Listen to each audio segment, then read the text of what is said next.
Well, friends, a warm welcome to all of you who have joined us tonight. And to those of you who are joining us for the first time, I'm Margaret Somerville, and Alignment is a space that is open to all, where we gather weekly and we share contemplative practices from different traditions. And our intention is that wholeness and well-being, shalom, at the personal level and the community level and the societal level can come from our embracing the practices of one another, to gain a deeper understanding of the presence of the divine within us and beyond us and right beside us. And with this understanding, Dr. Holmes, we are drawn to your work of finding healing in the face of crisis, and in particular, the crisis of racial injustice, a healing in the sharing of contemplative practice, and from, as you say, the creative expression that can be prayer and ritual and lament and the communal moan, and your understanding that stillness itself is a state of wholeness. Yes. So we are so deeply grateful that you are taking the time to share us with this evening. So welcome, Dr. Holmes. Thank you. I'm delighted to be with you tonight to talk about my book, Crisis Contemplation. But first, let's begin with a brief meditation from Howard Thurman, African-American mystic, scholar, and contemplative. This prayer is titled, Our Little Lives. Our little lives, our big problems. These we place upon your altar. Pour out upon us whatever our spirits need of shock, of life, of release, that we may find strength for these days, courage and hope for tomorrow. In confidence, we rest in your sustaining grace, which makes possible triumph in defeat, gain in loss, and love in hate. We rejoice this day to say, our little lives, our big problems, these we place upon your altar. Tonight, I'm going to be talking about crisis contemplation. So what is crisis contemplation? I want to start by saying that there are many entry points for contemplation. We're most used to contemplation as a voluntary and individual turn inward towards sacred reflection in the presence of the source of all being. And this usually occurs while we're in safe and comfortable spaces. This type of contemplation is exemplified by Teresa of Avila, Howard Thurman, Rosa Parks, St. John of the Cross, Thea Bowman, Julian of Norwich, and others. But the type of contemplation I'm writing about is an event or series of events that shatters our assumptions about the way that the world works. The crisis changes our story. It changes the stories of our neighbors. And it opens a portal to the innermost sanctums. Together, communities experience a shift in reality and a collapse of ordinary life. This type of crisis is a shattering, is rupture. Crisis comes in the aftermath of oppression, violence, pandemics, natural disasters, or planetary disturbances. The crisis creates a collapse of ordinary life experienced by a group of people, and together they fall through imagined safety nets. And I say imagined because we all imagine we're always safe when we're not. And this fall takes us into the center of their personal and collective being. The difficulty with understanding crisis contemplation in a communal context is that in the West, our crises tend to be tied to our personal needs and our personal troubles. So I want to be really clear that the crisis contemplation that I'm writing about is not when the husband or wife takes you to dinner to ask for a divorce. Upsetting maybe, surprising perhaps, but not of the magnitude that I have in mind. The crisis that I have in mind is both individual and communal. Until the moment that the crisis begins, you feel relatively safe and situated. Suddenly, everything changes. You are stolen from your village, placed in chains, loaded onto ships headed to the Americas to be sold as slaves.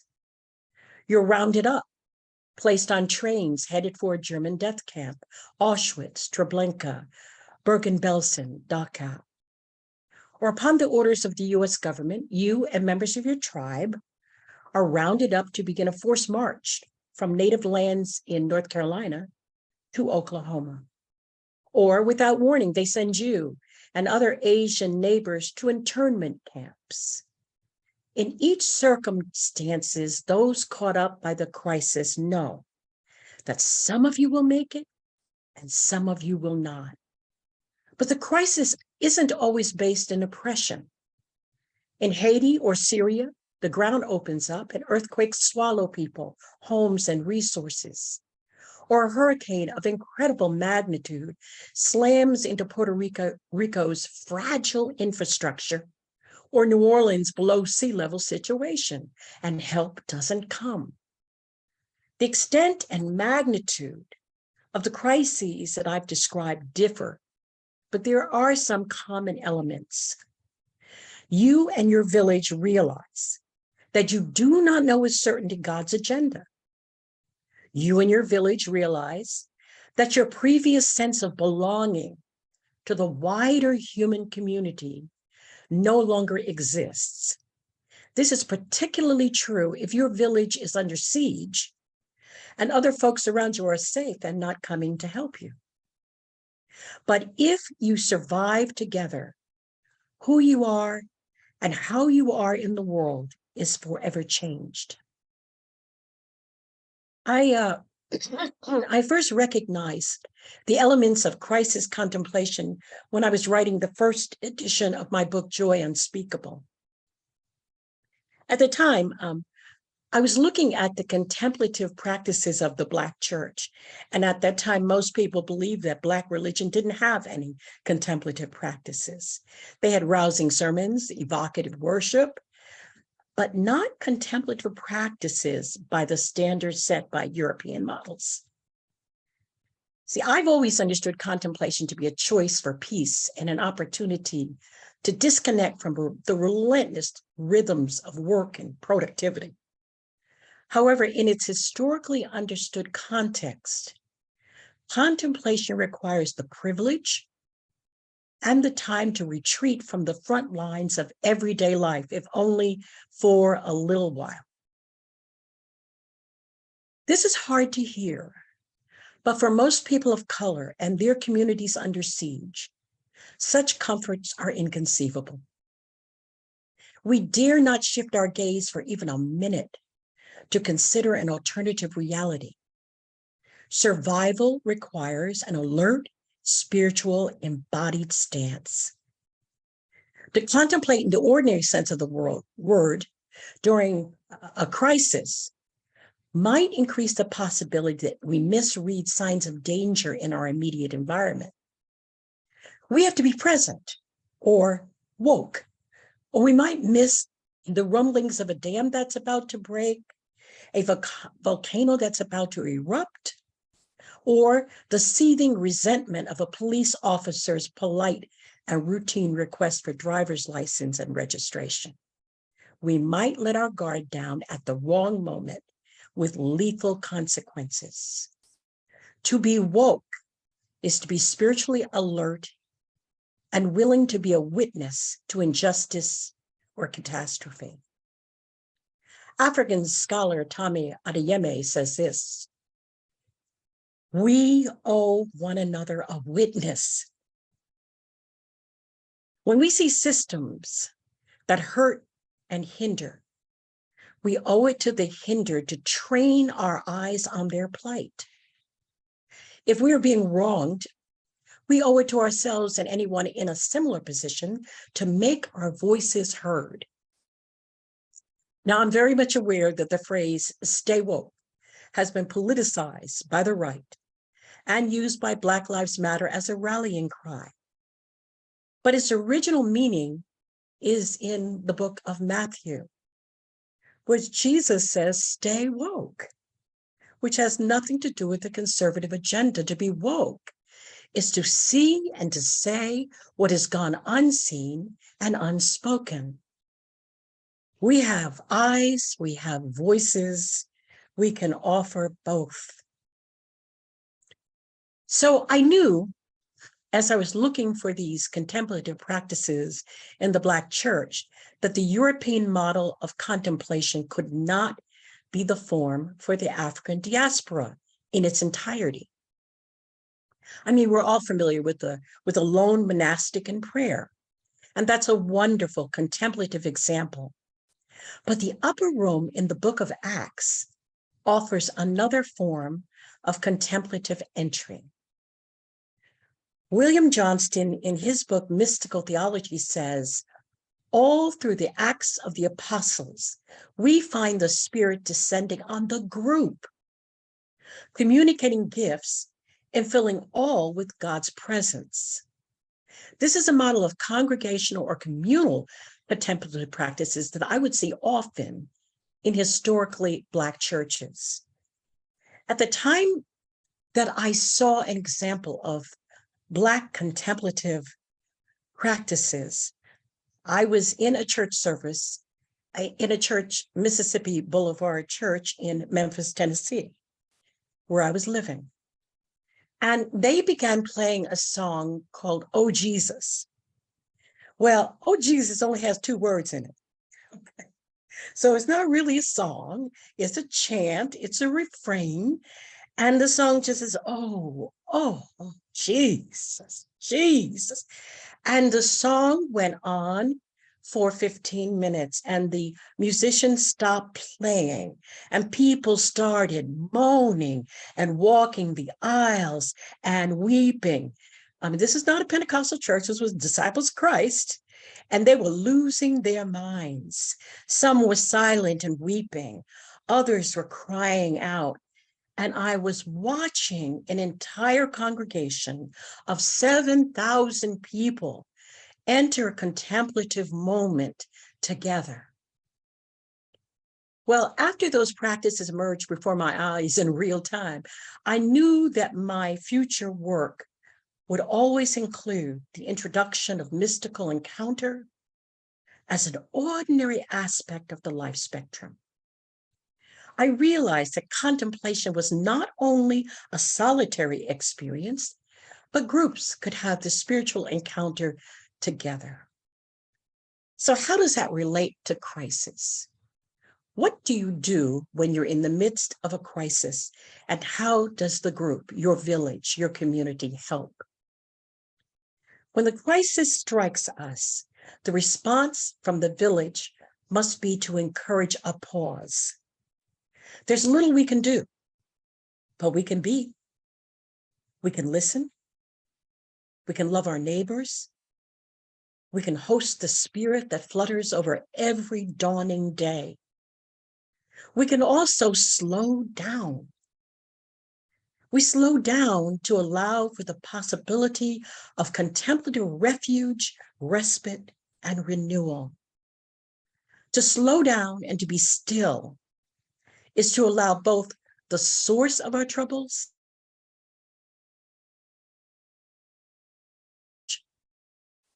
we should never forget that the contemplative moment during crisis is rupture and relinquishment. If we are wise, we let go. Letting go and giving up are not the same thing. When we let go, we recognize our arrogance, our myths of control. We realize that the only constants are God's love and God's promise that we will never be left alone. We let go of public persona, our strivings, and our pursuits. You know, sometimes it takes a crisis to remind us that we are not in control. This space that I name contemplative is a place of breaking, relinquishment, and waiting. Remember, crisis contemplation doesn't occur while we are in peaceful repose on our meditation pillows. The contemplation that follows a crisis is experienced as a collective and disorienting freefall into the abyss of unknowing. There is a sense of alienation as we fall into an emptiness that is immeasurable and indescribable. Hear this brief meditation. The collective fall. It happens so slowly. It happens so suddenly. It's safe, and then it's not. When it happens, we're certain about everything. And then the fall strips us of knowing and doing and leaves us with being. Together we fall sweaty, shattered, and gulping the darkness. So what is the role of the community? Well, I think it is to offer counterintuitive responses to the situation. I use the example in Joy Unspeakable of young people dancing at the funeral of friends slain by police officers. There was a killing of a young man in Minneapolis when I was living there. And we had all gathered for the funeral. It was a bizarre funeral. Politicians were present saying things that didn't matter. Young people were milling around and watching their phones. And so when the ceremony was finally over, we waited for the funeral cars to process. They were coming through the area where the protest at the police station still was located. As they entered the crowd, the doors of the funeral cars flew open. The young people leaped out, blasting hip-hop music.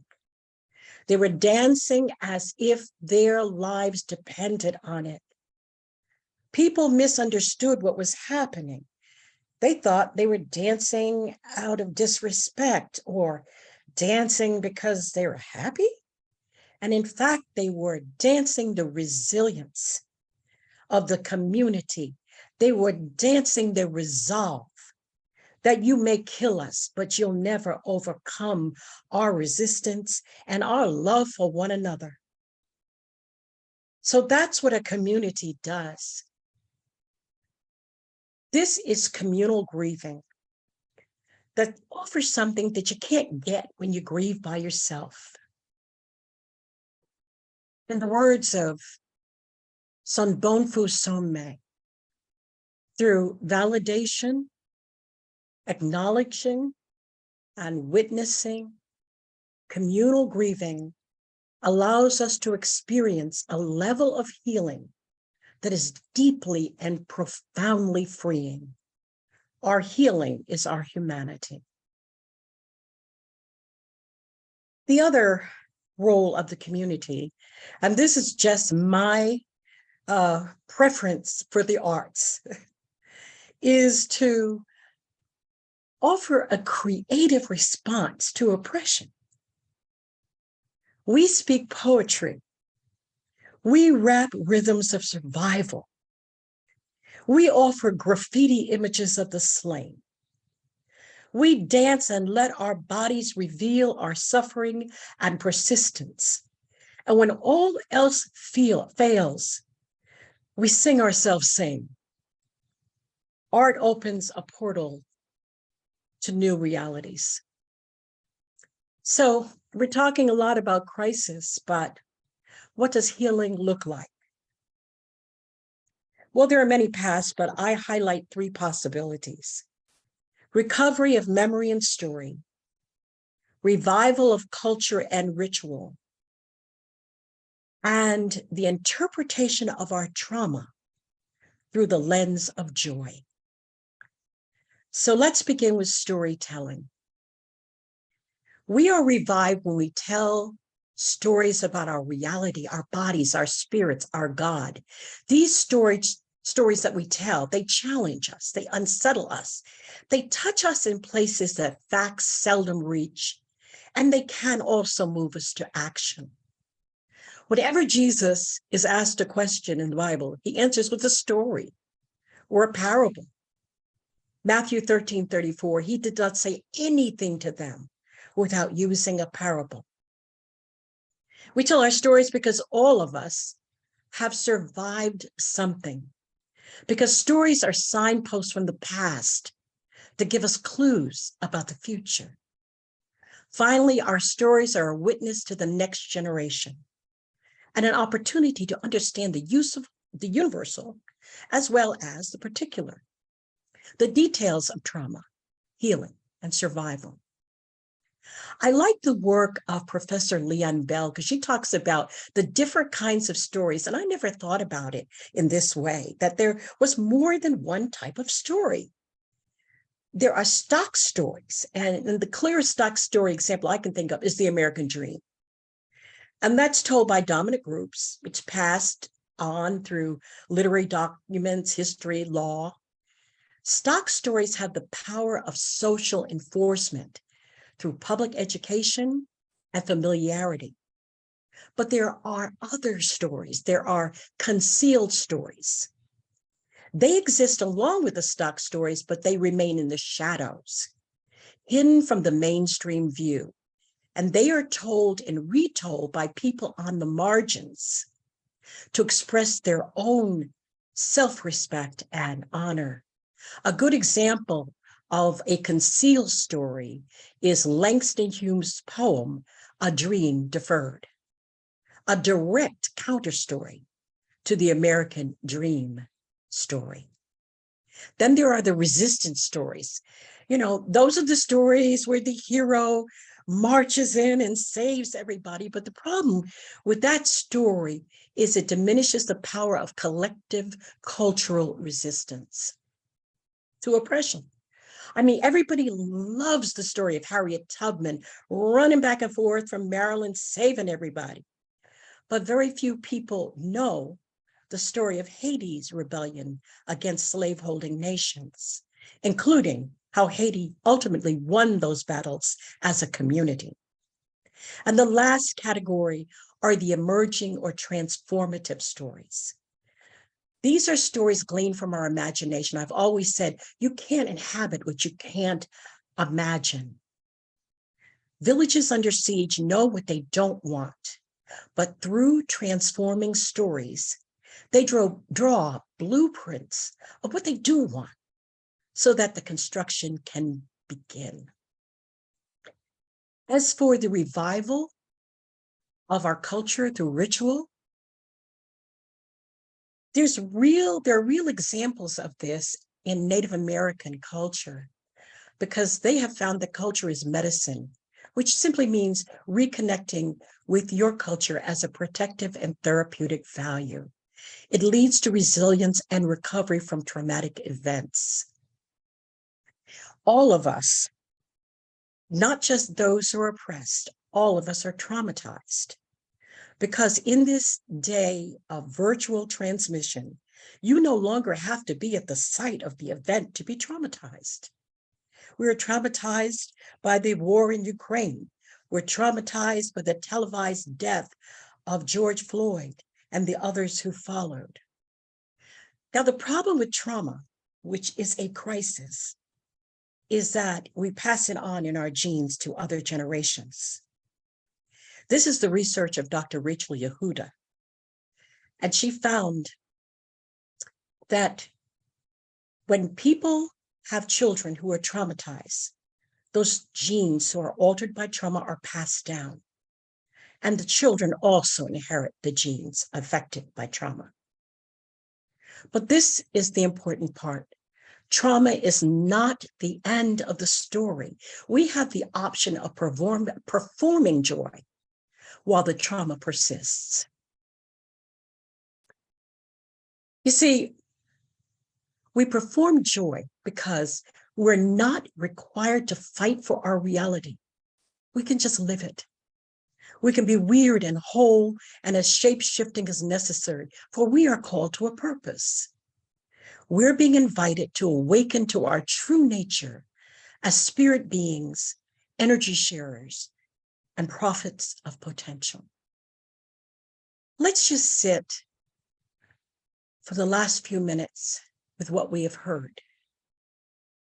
Let us sit with the things that arose as we listened. Breathe deeply and exhale slowly 3 times. Know that your ancestors survived many crises. Do you belong to a community that is currently in crisis?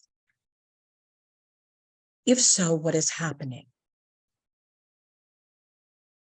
If your community were under siege, what help would you need?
I close with this prayer of gratitude for the crises, the disruption of order, and the plunge into contemplation. We are grateful. For the welcoming darkness and the wounds that bring us to a place of unknowing. We thank God. For the nurture of our many villages of belonging. We are grateful.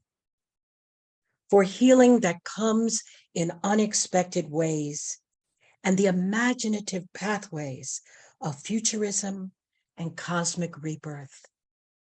Thanks be. Ashe.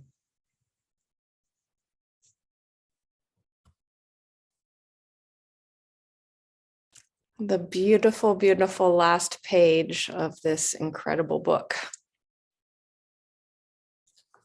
Dr. Holmes, for giving us the opportunity to hear your beautiful and powerful and poetic life's work directly from you is a rich gift. We are so very grateful. Thank you. Be blessed. Thank you all for joining us, and I hope that you will enjoy reading this and getting your own copy. It is something to live by, and you picked out some of my absolute favorite pages, and so just feeling deeply grateful to hear them in your voice. So thank you all for being here. May you carry this forward into your life and walk in peace. And Dr. Holmes, deep gratitude.